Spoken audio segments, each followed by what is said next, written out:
Hello and welcome to the First and 10 podcast. I'm your host, Patrick Feltz, here in Bloomington, Indiana. We're recording this on the morning of Thursday, November the 5th, 2020.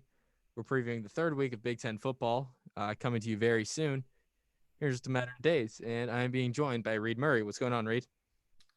Not too much. Been watching the election the last few days, and now we got some exciting college football on Saturday. So, interesting week to say the least. Certainly an interesting week. Yeah, can't overstate that enough. But I think college football provides a nice little distraction from the issues facing our country and our world today. So let's get into some of these games. So let's start with the first game. It's the noon game. The number 23 Michigan Wolverines heading to Bloomington to take on the number 13 Indiana Hoosiers. This is going to be at noon on Fox Sports 1 in Bloomington. Going to be a nice, warm, sunny day in Bloomington. Warm all across Big Ten country, really. And while the Hoosiers are ranked 10 spots ahead of Michigan, they're 3.5-point underdogs at home to the Wolverines, who are coming off of a loss to MSU. Reid, do you like that line? Um, Part of me does, part of me doesn't, because going into this game, Indiana is the stronger team, in my opinion. The problem with that, though, is that they're Indiana. And Indiana in the past, they've come into games not necessarily with expectations, but they've always been the team who could upset the team, and they don't do it. They finally got their first big upset against Penn State. They finally pulled through. But the problem is, can they do that on a consistent basis? And clearly the college football world still doesn't believe in them to do that. So part of me thinks it's unfair to Indiana, but on the other hand, you got to go out in the field and prove it. And they did it against Penn State. Now, can you do it consistently? And that's the thing. This game, you don't think Indiana should be a true underdog by more than a field goal, even. Like a field goal, Indiana would cover if they lost by 3. I think that's crazy. And it's the kind of disrespect you think this team kind of wants. Builds a little momentum, makes them have a chip on their shoulder. That's bulletin board material is what they call it. So maybe this is a good thing that they're underdogs, because if they were favored, I'm not sure if I'd expect them to win the game. I feel like they'd be flying a little too close to the sun. Yeah, and while the betting line does favor Michigan, I got a feeling that a lot of people are still going to be picking Indiana in this game, especially considering the game that Michigan just had. Yeah, for real. Obviously, home loss to Michigan State, who's looking pretty rough right now. So I still think that while you might have that psychological underdog advantage, I don't think it's that too big of an advantage, because Indiana is going to go into this game probably pretty confident. We beat Penn State; they're a ranked team. We can definitely beat Michigan, because I think it's pretty fair to say Michigan's not as good as Penn State this year. Even though their record is 1-1 and Penn State's 0-2, I think when you look at these two teams, Penn State is the better team. So Indiana still might come to this game with a heightened sense of confidence, which could be bad for them. Yeah, and I think I want to get into the details of the game itself. This is going to be the toughest test Joe Milton's faced all season, because, he looked great that week 1 game against Minnesota, but they have just an awful, awful defense, and especially that secondary for Minnesota is terrible. They go in week 2 and they lose to MSU, who that was obviously a huge shocker. And yeah, Milton threw for 300 yards, took him 51 attempts. This Indiana secondary is not as forgiving as, say, MSU or especially Minnesota. I think they're going to punish him a lot, and the Indiana defense is going to come up big for a third time this season. Yeah, I agree with that. This Indiana secondary is nothing to mess with. And I think in this game, it's going to come down to Tom Allen, because they're facing an esteemed opponent and they have expectations. But on the field, I think the main 3 guys who it's going to come down to are Michael Penix, Ty Freifogel, and Peyton Hendershot. Because Indiana, in my opinion, has relied on their defense too much in the first 2 weeks of the season. And at a certain point, the defensive backs just can't bail you out anymore. They've had 2 great performances on the field against Penn State and Rutgers, but I don't know how consistent that's going to be and how long they can continue to bail their team out when Indiana can't put together full 80-yard drives. So to win a game like this, I think it's going to take Michael Penix leading his team all the way down the field consistently. And a lot of that's going to rely on Peyton Hendershot and Ty Freifogel, because Freifogel was one of his favorite targets against Penn State. And Freifogel didn't make a lot of the catches. And some of that is Penix's fault. None of his passes were perfect. But some of it you think, well, Freifogel, you probably should be able to come down with that catch. And the reason I point out Fry Fogle and not Wap Fillier is because Wap Fillier is clearly the best receiver on this team, probably the best player on this team. So Michigan's going to do everything in their power to lock him down. So it's going to come down to the two targets who probably won't be as well covered, which are going to be Hendershot and Fry Fogle. Now, Hendershot, I would say, is a better ball catcher than Fry Fogle, and I think he's easier to rely on, especially in a crunch time situation, 3rd and long in the 4th quarter or something. You're going to be looking at Hendershot. So that's why I said Well, he's going to come speaking down of to. 3rd and long in the 4th quarter with Hendershot, sorry to interrupt, but he dropped that pass against Penn State that probably would have sealed the game, and you wouldn't even have had to go into overtime. Yeah. So, but I agree. I absolutely agree with you with Indiana's receivers and Michael Penix being the difference makers for them, because you talked about Indiana's secondary bailing out the Hoosiers. That's not happening with Michigan. These corners are not good, and you're seeing a huge jump in talent from week to week from Rocky Lombardi and Ricky White, who had incredible games against Michigan. Don't get me wrong, for MSU. Michael Penix, Ty Fryfogle, Peyton Hendershot, and Wap Philly are just flat out better. So while the corners and the defensive backs have been a huge issue for Michigan, you should see, hopefully Indiana can kind of expose them even more than they have been already. And one thing that I think Indiana's going to get exposed by is Michigan State's defensive line, which has been great. Their pass rush is really good, and Indiana's offensive line has been shaky through 2 weeks. So I think it's going to come down to Michael Penix. If he can evade the pressure, get out of the pocket, and get the ball downfield, his receivers are going to be open. He just has to get out of there and get away from the pressure, and the play calling's got to be there too. You know, Nick Sheridan, early in the game, for the first 2 games of the season, the play calling was kind of shaky, you know, basically just running up the middle on first down every time. And that's not been a strength of this team. The interior offensive line is not blocked well for Stevie Scott nor Samson James. So if the play calling is the way it was in the 4th quarter in an overtime, I guess, against Penn State, 4th quarter for the Rutgers and Penn State games, though, then I think Indiana could come out and maybe take an early lead. But if the play calling's not there early, if they're running the kind of conservative offense and they're not playing to their strengths, which I think is getting the ball down the field and running around the outside edge, then IU could be in for some trouble. Yeah, and I think it's interesting that you bring up that Michigan D-line, because on one hand, it's really good if you're Michigan to pressure the quarterback. You want to put the quarterback under as much pressure, make him feel as uncomfortable as possible. But on the other hand, you look at that Penn State game, late in the game, although they were really just short runs in 1st and goal, 2nd goal territory, or in overtime, Michael Penix did a lot better scrambling than he did passing the ball. So I think we might get to see some more Penix runs in this game. That might actually end up helping Indiana. Yeah, you know, he does not prefer to run the ball, and I think a lot of that, especially early in that Penn State game, he didn't want to run the ball because, you know, probably fear of injury. He's had 2 season-ending injuries, and, you know, if you're a quarterback running, you're bound to take a hit. So I think a lot of that was just kind of fear and maybe a little rust, but he can run the ball, obviously. You know, he ran for those 2-point conversions, whether it be the reach or the other 2-point conversion that sent it into overtime. Penix ran for those, and he can do it. He can run. He had a first down run in the 1st quarter against Rutgers. He can definitely run the ball. Yeah, and I think in this game, it's an Indiana-Michigan game, so it's going to be close. No matter who is on the field for these 2 teams, I think it's pretty safe to say it's going to be a close game. So it's really going to come down to, can Michael Penix, like I said, put together full drives? I'm just not buying the Michael Penix hype, and I don't think he'll be able to. I think he'll do it a couple times. I don't think he has the ability to play a full 60 minutes to the best of his ability. And I think that's what's ultimately going to put Michigan over the line. I think they're going to win an ugly game. Or they're not going to win an ugly game, but they're going to look rough. I don't necessarily think Michigan's going to deserve it, but I think Michigan's going to win this one 28-24. I'm taking Indiana 27-20, and I think it's just because this is going to be the toughest defense Joe Milton's faced. Huge challenge for him. And really, I think Indiana's offense is just going to kind of expose those corners for Michigan. That's going to be what it comes down to. I don't like Michigan's secondary, and this is going to be their toughest challenge yet on both sides of the ball. I'm taking the Hoosiers. And when you talk about those corners, I think when it comes to my pick, this game's either going to be a really close Michigan win or an Indiana win by 2 or more scores, because I think it's really going to come down to whether Indiana can expose those corners. I think if they do, they're going to get a lot of points on the board, and this game won't be as close, and Indiana will come away with a win. But like I said, I just don't have total faith in Michael Penix to get this one done. Yeah, and we're gonna have to see. This is certainly one of the most anticipated games of the week. Excuse me. The only ranked matchup in the Big Ten this week between the Hoosiers and the Wolverines down in Bloomington. So that's our first game, and let's move into the second noon game. This is going to be in Evanston, Nebraska taking on Northwestern. Northwestern's a 3.5 point home favorite. This game will be on BTN.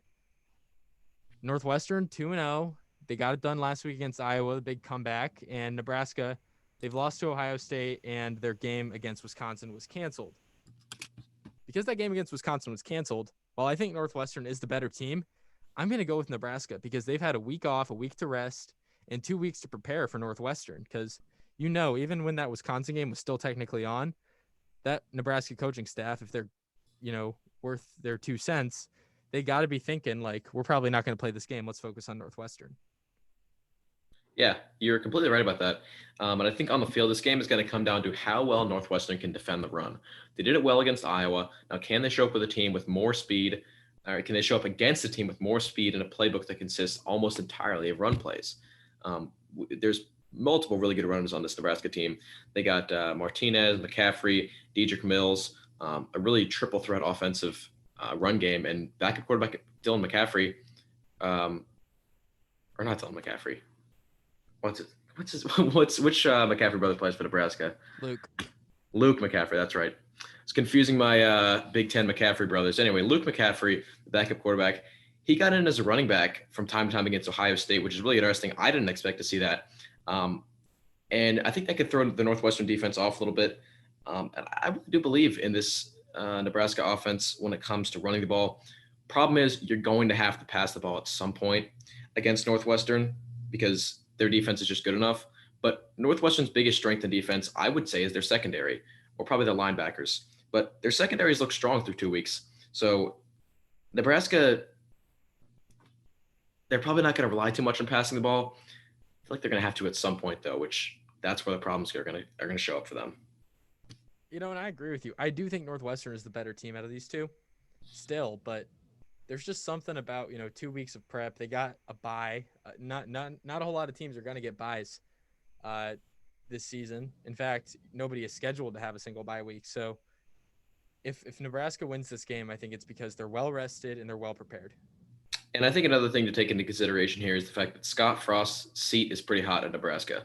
And I haven't heard a lot of talk about him potentially being fired, but he's had 2 rough seasons. We were talking about this in the offseason. He's got to get it together. So if he can pick up a win against a Northwestern team who they're not currently ranked, I think they should be ranked. I have them at 17. I think it's honestly pretty absurd that they're unranked at this point after what they've done through 2 weeks. But I digress. This will be an impressive win for Scott Frost. He kind of needs this one. So when it comes to the players and the coaching, Nebraska really has that motivation to get it done.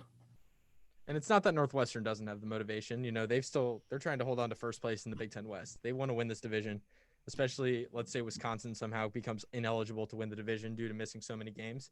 And the other team who they're really competing with for first place, besides Wisconsin, who's off this week, is Purdue, who's also off this week. The other 2-0 team in the Big Ten West. So Northwestern does have that motivation to try and get a spot in Indy this season. They're trying to hang on, and they're bound to drop one somewhere along the road, and I think this might be the first one.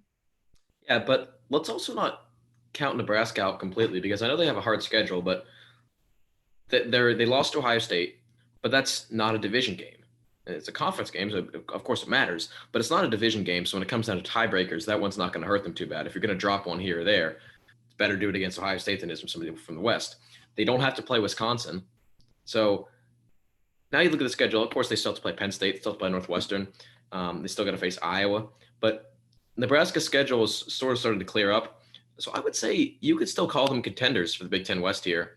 And I wouldn't completely count them out. So they could have that going in terms of their whole mental thought process going into the game. Right. And, they've got a chip on their shoulder. They wanted to play last week. They tried to schedule that game against UT Chattanooga. Didn't happen. I think they're kind of mad. They're playing angry. And they're probably mad that they got embarrassed at the shoe, too. Yeah. I mean, they played a good doubt. first half, and then they just got blown out at the end. So they're probably mad about that one, too.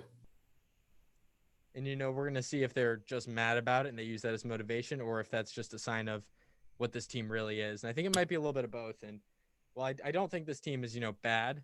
I don't know how good they are. But, I think they're good enough to get a solid win like this one this week. And it hurts me to pick against Northwestern, given how high I am on them and how high I've been on them since the very start. But I'm going to take Nebraska 21-17. I think this game is going to be close. And a lot of that comes down to the fact that this Nebraska defense is just objectively bad. And Peyton Ramsey, I think, is going to have a field day against them. I think this game goes into overtime, and I have the Cornhuskers 31-27 coming away with a win away to Northwestern.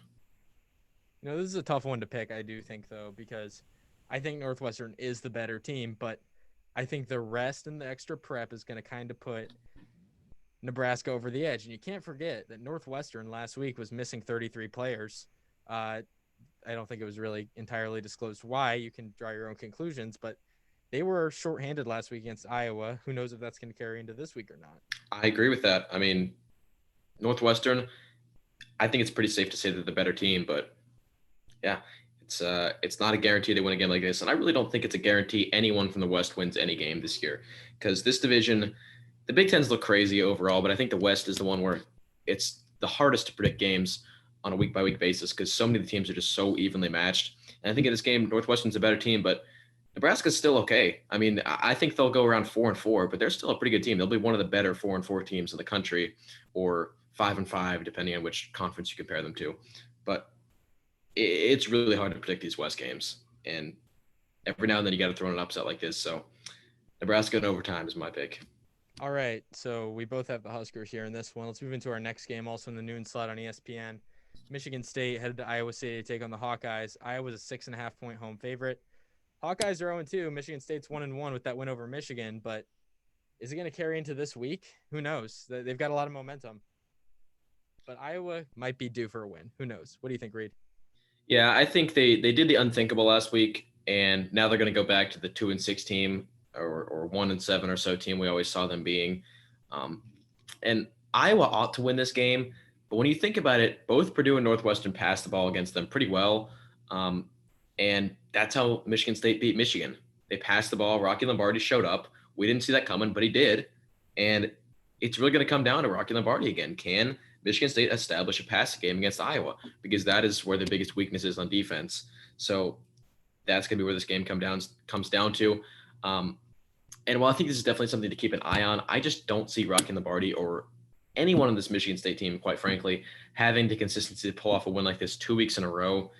I just don't think they have it in the tank, especially Rocky Lombardi, because he's been a pretty hot and cold quarterback throughout his college career. So I don't think this Michigan State passing offense will torch Iowa. I think they'll be able to get a drive or two going, but I don't think they'll be too huge of a factor. And I will say this game is going to be ugly. I agree with that. And Michigan State is maybe the most confusing team in the Big Ten. I would say they are. 1 week they turn the ball over 7 times and lose to Rutgers. Next week, they beat Michigan on the road and they look incredible and the passing offense is high flying. But Iowa is a better defense than Michigan. There's no doubt about that. Iowa has a worse offense than Michigan. There's no doubt about that. I think that this is going to be kind of a low score, but I don't know. This is tough. I'm taking Iowa because they're due. Iowa is the favorite. They're almost a touchdown favorite. They're 0-2 against 2 teams who are leading the West right now. You can say they're the best teams in the West. You can say they're not, whatever, but they're leading it, and they're 0-2 against them. Iowa's due for a win at some point. They're at home. It's tough to pick against them. I'm going to take Iowa 24-20. I think this game is going to be a turnover fest because both these teams have turned the ball over way too much throughout this season, and this could be another really ugly turnover fest. I think the difference in this game between the Michigan State-Michigan game and the Michigan State-Iowa game that's this week is Ferentz is a better coach than Harbaugh. But I think he's going to play to his strength offensively better than Harbaugh did. I see Iowa running the ball effectively with Sargent and Goodson. And even with that, I think Petrus throws no less than 2 interceptions, and Rocky Lombardi gets at least one. Going to be a few fumbles here and there. This game is going to be similar to the Iowa-Michigan game last year in terms of the score. It'll be an ugly one. It'll be a low-scoring one. I got the Hawkeyes 14-10. Yeah, my score prediction might be a little high, but we're going to see. I still do like Iowa by, a score more or less here. I think they're due. They need a win. They are not going to start the season 0-3. That is kind of inconceivable. And at that point, you'd have to start asking a whole lot of questions about this Hawkeyes team. And no matter what you think of Iowa or how good they are, it seems like they're going to play a close game no matter who they play against, whether it's Penn State, Wisconsin, or if it's a team like Michigan State. I think they're always going to keep it close. and that's just who they are. Yeah, and let's move into our next game here. So 3:30 on BTN. Penn State taking on Maryland. The 0-2 Nittany Lions taking on the 1-1 Terps. Maryland might also be the most confusing team in the Big Ten if it isn't Michigan State, getting blown out by Northwestern week 1, and then in week 2, they take on Minnesota at home, beat them in overtime by a point off that missed field goal, or extra point rather. Penn State's 0-2, but they're 0-2 against two really good teams in Indiana and Ohio State, and they're at home. It's tough to pick against Penn State in this one, even when you look at the records and you see what Maryland did last week. Maryland seems like they're the most finicky team in this conference. You know, one week they're perfect, one week they're awful. And even with that, that Minnesota game was very, very, very, very, very close. And they probably should not have won that game if it weren't for that missed extra point and a furious comeback in the fourth quarter. But they won it, and they did get it done. I think Penn State's just better. They are just a flat out better team. Are they 25 points better, like it says here in the spread? I don't know, but I think they are just a better team. Maryland. I don't think Maryland is awful. They did beat Minnesota, which who knows how impressive a win that is anymore. But Penn State is just a much better football team than And the how odd Terps. is it to see winless Penn State facing 500 Maryland? That's something that seems like it's out of a video game or something. But I think Penn State is going to beat the daylights out of Maryland to prove that they still deserve to be ranked. I've heard a lot of talk. I've seen a lot of polls throughout Twitter and Instagram talking about should Penn State still be in the AP poll top 25? And there's a lot of votes for no. That's just wrong. Penn State is too good of a team to not be in the AP poll top 25, especially when their two losses are an overtime loss to a team who's in the top 15 and a home loss by 2 scores to the best team in the country. That is absurd to take a team completely out of the rankings after that. And I get it that they're 0-2 and that if you want to be an elite team, is going to New Year's Six Bowls, you got to be able to win some of these games. But the top 25 isn't a measure of whether you're elite. It's a measure of whether you deserve to be ranked. And this team is, I don't think it's even, I don't think it should be a conversation of whether they should be ranked. I think they should unquestionably be in the top 25. I have them at, I think, 23. So I punish them for those two losses, but I think they're going to work their way up throughout the rest of the season. And not that Maryland is going to be an impressive win, but Penn State is a great team, and they should be able to pull off a big win. And that, I think that'll really ensure in people's minds, all right, Penn State, they're still Penn State. And we can still believe in them. We can still count on them to win games. So hopefully after that, the AP poll, the coaches poll, and all these other rankings and journalists and whoever will still rank Penn State fairly as they deserve to be. You know, they are pretty much without a doubt one of the 25 best teams in the country. But through 2 weeks, they are 0-2. And it's hard to put a winless team, an 0-2 team, in the top 25. That just doesn't look great. I get why they're not ranked, but I think if you were to say just on a purely, are they one of the best top, or are they among the top 25 teams in the country? I think the answer is a resounding yes. Yeah. And when it comes to Maryland this game, I think Talia Tagovailoa, who had a really good week last week, he's going to come in and people are going to be expecting a really good performance from him. They're going to expect high passing yards, a little bit of ground game. I think he's going to look super average. I think he throws maybe a touchdown and a pick, maybe completes half of his passes. This Penn State defense is just too good for him to handle. And actually, I think he's going to throw probably more than two or more picks. Because the thing is, this Penn State defensive line is going to pressure him so much. And like I said, in the past, he's a young quarterback, doesn't have a lot of experience, experience against elite teams. The one elite defense he faced was Northwestern, and his team mustered 3 points throughout the entire game. He threw 3 picks. So I think he looks pretty shaky here, and that's not to say that he's a bad quarterback. It's to say that he's a quarterback playing on a bad team against one of the best D-lines in the country. So while people might be expecting something from Talia in this game, I don't think he delivers. And I think Penn State comes away with a 42-10 win. I'm saying 35-10. I'm with you on all those fronts, but there's not really much more to be said. Penn State just needs a win. They need a win, to get some momentum, build some confidence, and, just to get into the win column, because starting 0-3 is just absolutely miserable. I think it's pretty impossible that Penn State starts 0-3 when you got Maryland as your third game. And, as wacky of a guy as James Franklin is, he's going to rally his troops to this game. They're going to be pissed off, and they're going to give it to Maryland. Yeah, James Franklin does not like Maryland. He has a kind of a vendetta against them from what I've heard, but I think Penn State does get it done here, and they get it done in a big way. here on Saturday afternoon in Happy Valley. Other 3:30 game, Minnesota and Illinois on BTN. Minnesota is a 7-point favorite on the road in Champaign. Minnesota and Illinois might be the battle for last place in the Big Ten West. Who would have thought that Minnesota would be all the way down there? But here we are. Illini dealing with some COVID issues stemming from right before their game against Purdue. So they'll be missing some guys, but they still almost pulled it off against Purdue. And, Minnesota is coming off of that demoralizing loss to Maryland. I still like the Gophers in this one. I think they are certainly not as good of a team as anybody expected them to be. Maybe not even a good team, period. But are they really going to start 0-3 with a loss to the COVID battling half strength fighting Illini? Yeah, I see what you mean there. And I'm going to call this game the worst in the Big Ten Bowl or the Big Ten Toilet Bowl or something along those lines, whatever you prefer. Um, as much as Illinois' offense is stagnant, this game might actually be pretty high scoring just because Minnesota has looked atrocious on defense so far against Maryland, whose offense was not looking great week one. So I don't love this Illinois offense, but they'll be able to put some points on the board against Minnesota because this defense needs some serious work. And this game could be a contest, but at the end of the day, having Corin Taylor at quarterback at Illinois, the fourth stringer, um, that's what's going to cost them because as awful as Minnesota has looked on the defensive side of the ball this year, I just don't think a fourth string quarterback can go and get it done against a team who won the Outback Bowl last year. Is it I, Corin Taylor for sure? Is he, or the third stringer got hurt last week every against report I've Purdue? seen says Corin You're Taylor, saying but Corin Taylor? Okay. possible that he doesn't play. I'm going to go ahead and I'm under the assumption that Taylor will be the starting quarterback in this As game. am I think I. that's going to cost them because it's just hard to rely. Because I think this game, like Illinois' game last week, is going to come down to the fourth quarter.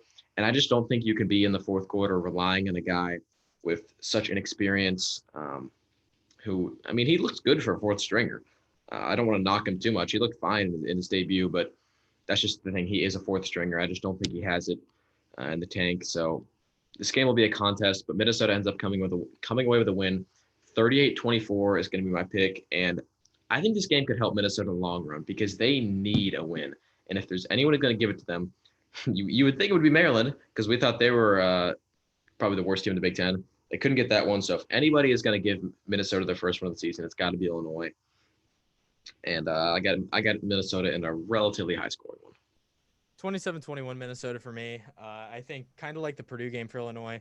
Illinois is kind of down for most of it, but they kind of rally back late, but not enough to pull it off against Minnesota. Although Minnesota last week did have that big lead on Maryland, and well, you might have thought at first Maryland's rallying back. Oh, they can't pull it off. They're down 17 in the fourth. They pulled it off anyway. So anything is possible in this one, but 27-21 Gophers is my pick. I like that pick. All right, so last game of the week with Purdue and Wisconsin off the table. We will not be seeing that game this season.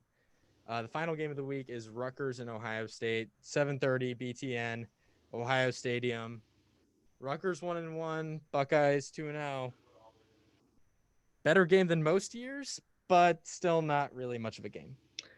I agree with that statement completely. I think Rutgers will at best compete, but they don't have nearly enough of what it takes to play a full 60 minutes that's well enough to beat Ohio State. And in the past, looking at this game, you could think, oh, this could be a trap game. You know, they're facing Rutgers, who's on the rise, coming off the back of a tough win against Penn State. I just don't see it. I can't imagine a universe where Rutgers defeats Ohio State, or at least this Rutgers team. Maybe a few years down the road when Shiano really gets this program figured out. But as of now, I just think it's impossible. And I want to see some production from the non-starters. First of all, I don't want Justin Fields playing the entirety of this game, mainly because I don't want him to get injured, but also because I want to see how the backups look. Because last season, when we saw Chris Chugunov come in late in games or again in the Michigan game where Fields was injured for a few minutes, we thought, man, if Fields goes down, Ohio State is screwed because Chugunov is just not good enough to lead this team to where they need to be. And against Nebraska, Jack Miller III came in, got some snaps late in the game, and he was mainly running the ball. He didn't get the pass very often, so it's hard to really judge how he looked. But he looked all right. He was good enough, it seemed. So I want to see how well some of the backups can do for an entire quarter. hopefully this game will be over by the fourth quarter. I think I might have to have some questions about Ohio State if it's still a game um, after the first 45 minutes. But I want to see Jack Miller III come in. I want to see Steele Chambers in this game because, well, I also want to see Trey Sermon because Trey Sermon, he came into Ohio State. I was thinking this guy's going to be the difference maker. He's going to, once I saw the Trey Sermon transfer to Ohio State, I said, okay, we're winning the national championship now. And he's looked super mediocre so far. I want to see him completely ball out. And while I love Master Teague, I kind of want him to take a back seat in this game because I want to see what Trey Sermon can do on this offense. I want to see if he actually has what it takes and if he still is his former self where he was at Oklahoma 2 years ago because he was a great player back there.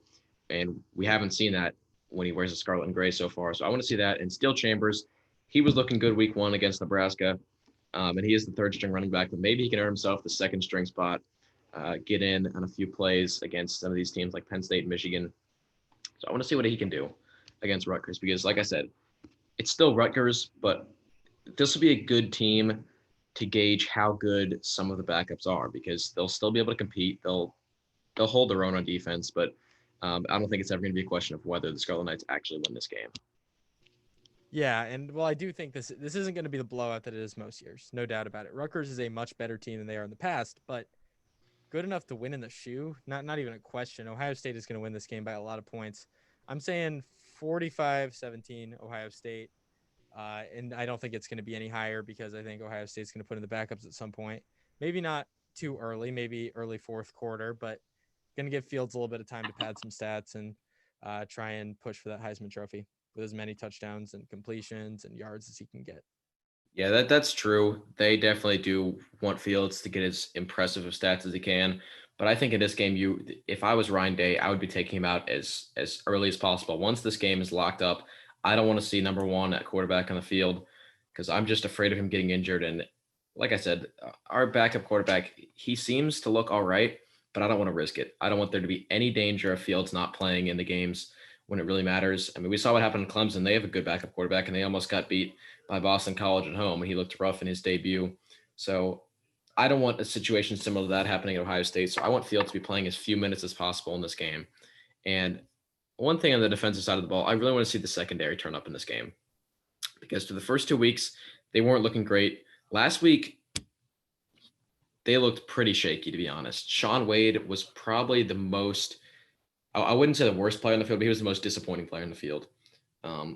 He went up against Jahan Dotson, who torched this Ohio State defense, and he's a hard guy to defend. But Shaun Wade, I mean, he was going to be my defensive player of the year. He's got to do much better than that if he wants to be winning some kind of Big Ten honors or be a top 15 or so, or at least first round draft pick. He's got to show up more than that. And I think he can against Rutgers, and I think Noah Vedril's a good quarterback, but hopefully Shaun Wade, this will be a bounce back game for him. He can go into the next few weeks with more confidence. So especially when you throw in the fact that Cameron Brown, he's a defensive back for Ohio State, he's out for the season, which was the report that just came out. Ohio State needs to bounce back. Their secondary needs to show up in this game. And I think they should be able to because, like I said, it's still Rutgers. I got Ohio State in a big win. 52-13 is going to be my final score. I think this one goes down similarly to the Nebraska game. Yeah, and Ohio State they've got experience against run teams. Penn State runs it well. Obviously, Clifford, he's mobile, and Nebraska is a run almost exclusively team with their 2 quarterbacks who can run, and of course Dedrick Mills. But Rutgers is another team who runs the ball a lot, and they ran it really well against Indiana, and that was kind of what kept them in the game. Besides, stupid penalties from the Hoosiers, it was a lot of big chunk runs and guys going down the sideline. But Ohio State's run defense has shown for 2 straight weeks that they can contain good run teams, and Rutgers is a good run team. I think Ohio State contains them, though. Yeah, Rutgers, maybe through the first quarter, it'll be like 7-7 at the end of the first, and everyone's on Twitter talking about upset alert. Make sure you tune into what channel is this game on? What is it? Is it Big Ten Network. Make sure you tune into Big Ten Network. We got upset alert through quarter 1, but Rutgers doesn't keep it close for too long. This might be similar to how last season against Miami of Ohio, it was 7-5 Ohio State at the end of the first quarter, and then Ohio State ended up Miami of Ohio never scored for the rest of the game. It could be similar to that because Ohio State tends to do that in games like this. They They let them keep it close through one quarter, and then they just really explode after that. And Ohio State is a second half team, to be fair. So I don't think people will be looking at this game as a potential upset for very long. I agree with you there, Reid. So we both got the Buckeyes winning big this week. And that's it for our Big Ten games this week. Now let's get into something we forgot to do last week, but we're going to do it this week. It's the Pick Six. We're taking you around the country to 6 games you got to keep an eye on in the world of college football. So first game, this is going to be a Friday night game, 9:45 Eastern time out in Idaho. The Blue, Boise State hosting BYU, number 9 BYU undefeated at number 21 Boise State, who's 2-0. BYU is a 3-point favorite on the road. Zach Wilson, some people are calling him a Heisman contender. Think BYU gets it done? Probably the biggest I, test of the season. I hope so, because it's really exciting to see a group of 5 team actually compete and get into those top 10 rankings. And I mean, Boise State's a really good team, but I hope and think that BYU will get this one done. I'm really excited for this one because this will be your like group of 5 Super Bowl, it seems. I got BYU. It'll be a shootout, I think. It feels like there are a few group of 5. This is going to be the team who goes to the New Year's 6 game every year. You know, there's always the American one and there's the West Coast one. And sometimes there's a second or a third or fourth one too. So this is probably the biggest example of that, though, this season. 38-35 BYU is my pick. This offense is high flying. They get it done in a big way against the Broncos on the Blue. Moving into Saturday, this is going to be a 12 o'clock kickoff on Fox. Big noon kickoff, except the big noon kickoff crew will not be at this game due to COVID. Hopefully they are all doing well. We can all hope, but this is a 9 a.m. kickoff local time out in LA. Arizona State, USC, first game of the Pac-12. I feel awful for these players having to play a 9 a.m. game, and especially for all the USC and Arizona State fans out on the West Coast. You know, it's 10 a.m. in Arizona, 9 a.m. in LA. That's awful. Seriously. And I swear people have to start putting some respect in Arizona State's name. I believe in them. They're my sleeper team of the year. And I don't think they'll work themselves into any playoff conversations because I think they might pick up a loss early. And also affect the Pac-12. So their season's starting in November. So Pac-12 in the playoff conversation, it seems like Oregon is the only team who can make a push there. But Arizona State is going to be no team to mess around with, and I think they might surprise somebody in bowl season. I think they're going to prove it week 1. I think they're going to look impressive against a USC team who I would say is pretty overhyped. I got the Sun Devils. I've got USC by 3, 27-24, you know, just by virtue of being at home. Yeah, I don't think anybody's going to be in the crowd, but there's something weird about this game. A 9 a.m. kickoff, like, you need everything going in your favor that you can. So if you're waking up in your city in LA and you're going to your stadium to play, that's going to feel a lot more natural to you than it is for Arizona State. That's just kind of a weird game. I don't know what to expect in this one. I think the play could be a little sloppy just because, you know, it's the first game of the season, all this deep in. Plus, it's at 9 a.m. local time. There's not a whole lot of normal about this game, but I'm taking USC anyway. By the way, can I just say I love Arizona State's sophomore quarterback, Jaden Daniels. He reminds me of Johnny Football, to be honest. And he is a sophomore, so he's going to have one more year in college. I really hope to see some big things from him, both this season and next year. Yeah, Herm Edwards is doing big things with the Sun Devils out in Arizona. Next game, 3:30 kickoff on CBS. One of the biggest games of the week. This is a huge week for college football. So many great games. World's largest outdoor cocktail party in Jacksonville, Georgia, Florida. Number 8 Gators, number 5 Dogs.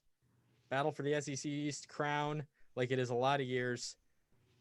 I'm taking the Gators. I don't know about you. In this game, I think the only true winner is going to be COVID-19 because it's going to have a field day in Jacksonville.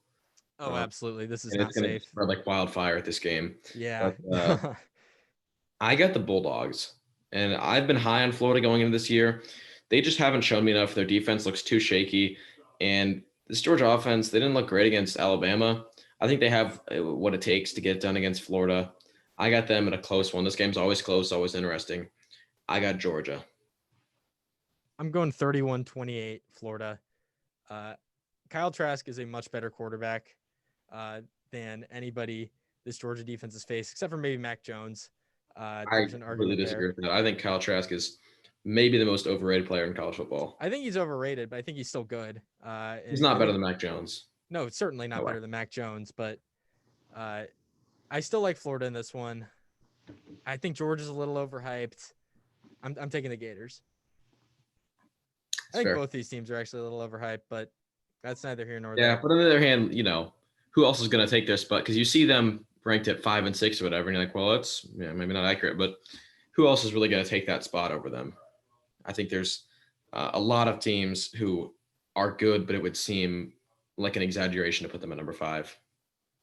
Yeah, absolutely. And next game, 7:30 p.m. on SEC Network, Tennessee, Arkansas. Pigs have looked good this year. Tennessee's looked shakier than a lot of people expected. Both of these teams are 2-3. Arkansas's at home, and I like them here by 10, 31-21. I don't think it'll happen, but I got to pick Arkansas this one just because it would make me so happy to see the Vols lose to the Hogs. Absolutely. Hopefully, Garantano will get picked off like 4 times in this game Mm-hmm. because this Arkansas defense, they picked off Ole Miss's quarterback. I forget his name, but they got like 6, I want to say, interceptions against him at home. Hopefully, Arkansas can do something similar. And man, would it make me happy to see the Vols go down to Arkansas. Me too. Yeah, but let's get into our next game also at 7:30. Saturday Night Football in Oregon, Stanford and Oregon. Oregon by 9. That's the spread. I like Oregon by even more. Oregon by 14 here. 38-24 is my pick. Spreads Oregon by 9. I like Oregon by about 39 in this one. Wow. I think they're just way too good for Stanford, and they're going to prove it early on.